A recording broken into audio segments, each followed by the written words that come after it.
You can have a job, or you can have a career, or you can have a calling. And if you can somehow figure out how to have a calling, you have hit the jackpot, because that's the big deal. The stress primarily comes from not taking action over something that you can have some control over. You guys will find that you have passions, and having a passion is a gift. I think we all have passions, and you don't get to choose them. They pick you, but you have to be alert to them. You have to be looking for them. And when you find your passion, it's a fantastic gift for you because it gives you direction, it gives you purpose. You can have a job, or you can have a career, or you can have a calling. And the best thing is to have a calling. And if you find your passion, you'll have that, and all your work won't feel like work to you. Do something you're very passionate about. And don't try to chase what is kind of the hot passion of the day. You can choose a life of ease and comfort, or you can choose a life of service and adventure. Which one of those, when you're 90 years old, are you going to be more proud of? Whatever it is that we're going to do to start to address that situation, even if it's not solved, the mere fact that we're addressing it dramatically reduces any stress that might come from it. So stress comes from ignoring things that you shouldn't be ignoring, I think in large part. So stress doesn't come, people get stress wrong all the time in my opinion. Stress doesn't come from hard work, for example. You can be working incredibly hard and loving it. And likewise, you can be out of work and incredibly stressed over that. No matter how good we are, we can still be better. You can always be better. Customers have a divine discontent, and they teach you if you listen to customers. So we watch for that, and we see patterns, and we can find places where it's not working, something's going wrong, and that's really how I get the feedback, is from customer input. What you really want to do is you take that, it's an anecdote, it's a single example, but you need to find the root cause. What went wrong deep inside the system? How did this happen? Because then you can fix it for everyone. My job, one of my jobs as the leader of Amazon, is to encourage people to be bold. And people love to focus on things that aren't yet working. And that's good, it's human nature. That kind of divine discontent can be very helpful. But you really, it's incredibly hard to get people to take bold bets. And you need to encourage that. And if you're going to take bold bets, they're going to be experiments. And if they're experiments, you don't know ahead of time whether they're going to work. Every single important thing we've ever done, the most important things have always seemed dumb to industry experts at the beginning. So you have to get really good results. You have to defy conventional wisdom. And the problem, of course, is that conventional wisdom is usually correct. Experiments are, by their very nature, prone to failure. But big successes, a few big successes, compensate for dozens and dozens of things that didn't work. Kindle, Amazon Prime, our third-party seller business, all of those things are examples of bold bets that did work, and they pay for a lot of experiments. I've made billions of dollars of failures at Amazon.com. Literally, billions of dollars of failures. You don't just fix the symptom, you have to fix the root cause. And that's been the secret to our operational success for 20 years. There are a lot of things that are a waste of time. When you think about your life, I often tell people that I work with, if you can get, because people have very high standards for how they want their work life to be. And I said, look, if you can get your work life to be where you enjoy half of it, that is amazing. Because very few people ever achieve that. Because the truth is, everything comes with overhead. That's reality. I'm willing to keep funding things if there's one high judgment champion who still wants to keep trying. And I think that's extremely important, because I think most companies, especially larger companies, give up on things too soon. It's companies that don't continue to experiment, companies that don't embrace failure, they eventually get in a desperate position where the only thing they can do is make a kind of Hail Mary bet at the very end of their corporate existence. Whereas companies that are, making bets all along, even, big bets, but not bet the company bets. I don't believe in bet the company bets. That's when you're desperate. That's the last thing you can do. What we're really focused on is thinking long term, putting the customer at the center of our universe, and inventing. Those are the three big ideas to think long term, because a lot of invention doesn't work. If you're going to invent, it means you're going to experiment, you have to think long term. So these three ideas, customer centricity, long-term thinking, and a passion for invention, those go together. That's how we do it. And by the way, we have a lot of fun doing it that way. Every job comes with pieces you don't like. And we need to say, that's part of it. And not resent those pieces, or try not to. But also try to...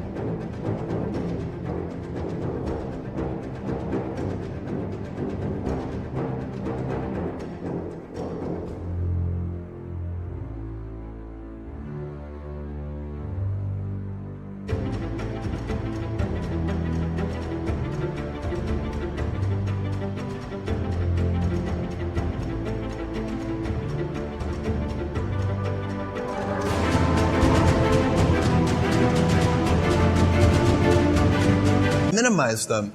I tell senior executives, you should have the least stress. There's this weird, I think, false idea that CEOs, I'm a CEO, there's this false idea that CEOs are under the most stress. Well, I look at that, I'm like, why? You're in charge. That is true for most businesses, where you kind of proceed adaptively. It's step by step. You figure it out. You have a success, and then you kind of double down on that success, and you figure out what else you can do, what customers want. And everything we've done and all the success we have is at its root primarily due to the fact that we have put customers first. So you really need to be very clear with yourself. And I think one of the best ways to do that is this notion of projecting yourself forward to age 80, looking back on your life and trying to make sure you've minimized the number of regrets you have. That works for career decisions, it works for family decisions. It means step by step ferociously, and it's the motto for Blue Origin. Basically, you can't skip steps. You have to put one foot in front of the other. Things take time. There are no shortcuts, but you want to do those steps with passion and ferocity. You need to be nimble and robust. So you need to be able to take a punch, and you also need to be quick and innovative and doing new things at a high speed. That's the best defense against the future. And you have to always be leaning into the future. If you're leaning away from the future is going to win every time. Never, ever, ever lean away from the future. Being an inventor requires, because the world is so complicated, you have to be a domain expert. I mean, in a way, even if you're not at the beginning, you have to learn enough so that you become a domain expert. But the danger is once you've become a domain expert, you can be trapped by that knowledge. And so inventors have this paradoxical ability to have that 10,000 hours of practice and be a real domain expert and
have that beginner's mind. Have that look at it freshly, even though they know so much about the domain. A young person should find something that they're passionate about to do. And that's not going to surprise anyone. It's a clear thing to do. It's very hard. If you don't love your work, you're never going to be great at it. And that's the key to inventing. You have to have both. And I think that is intentional. I think all of us have that inside of us, and we can all do it, but you have to be intentional about it. You have to say, yeah, I am going to become an expert, and I'm going to keep my beginner's mind. You have to figure out how to set up your life in such a way that you can minimize the things. And I find people don't dislike hard work. What people dislike is being out of control. Like, they can't control their life. They can't control their environment. I think everybody has their own passion, their own thing that they're interested in. And then you're very alert to the things that are in the sphere of influence of that passion. My advice would be the same for any kind of entrepreneur, and that is make sure that you are focused on something you're passionate about. So if you look at the early internet companies, they were started and focused on doing something that they thought was very interesting long before the internet was fashionable in any way. We only have a few principles at Amazon, kind of core values that we go back to over and over again. And if you looked at each of the things that we do, you would see those run straight through everything. So the first one, and by far the most important one, is customer obsession. And we talk about it as customer obsession as opposed to competitor obsession. And I have seen over and over again companies talk about that they're customer focused, but really when I pay close attention to them, I believe they are competitor focused. Customers are always dissatisfied. Even when they don't know it, even when they think they're happy, they actually do want a better way, and they just don't know yet what that should be. And that's why I always warn people, customer obsession is not just listening to customers. Customer obsession is also inventing on their behalf, because it's not their job to invent for themselves. The other thing I would suggest to any young person, even before they start their career, is to really think about their choices. You can get very fixed on your gifts. So everybody has gifts. There are a lot of things that you can be given, but those things can confuse you because they're not the things that construct your life. It's your choices that construct your life. You can't follow the fashion when you're trying to do a startup company, or I think really anything in life. But you have to, as an entrepreneur, if you're gonna build a company, pick something you think is interesting, that has the intersection of genuinely creating real customer value, and then just stay right there and let the wave catch you. You know, you're very lucky if you have a career. A lot of people end up with a job. So it's not like I really have a choice to follow this passion.